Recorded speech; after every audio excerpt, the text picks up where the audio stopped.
उत्तराखंडमध्ये अचानक भीषण पावसामुळे अनेक ठिकाणी ढगफुटी झाली असून खीरगंगा नदीला मोठा पूर आला आहे। उत्तर काशीच्या धराली परिसरात परिस्थिती अत्यंत भीषण झाली आहे। अनेक ठिकाणी संपर्क तुटला असून काही लोक जखमी झाले आहेत। सध्या घटनास्थळी भारतीय सैन्य युद्ध पातळीवर बचाव कार्य करत आहे। या पार्श्वभूमीवर सोलापूरचे 4 पर्यटक उत्तराखंडमध्ये अडकले असल्याची माहिती मिळाली आहे। जिल्हा आपत्ती व्यवस्थापन विभागाकडून प्राप्त माहितीनुसार ओम साई ट्रॅव्हल्स मार्फत हरिद्वारहून प्रवास करणारे धीरज बगले, समर्थ दासरी, विठ्ठल पुजारी आणि मल्हारी धोटे हे 4 पर्यटक सध्या संपर्काबाहेर आहेत। सोलापूरच्या खासदार प्रणिती शिंदे यांनी या प्रकरणाची गंभीर दखल घेतली असून त्यांनी अडकलेल्या पर्यटकांच्या कुटुंबियांशी संपर्क साधून धीर दिला आहे।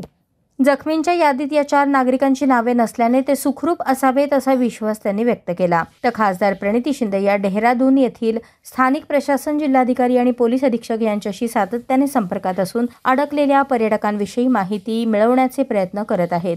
ढगफुटीमुळे केबल तुटल्याने थेट संपर्क साधण्यात अडथळा येत आहे असे बोलले जात आहे। मी विठ्ठल पुजारी।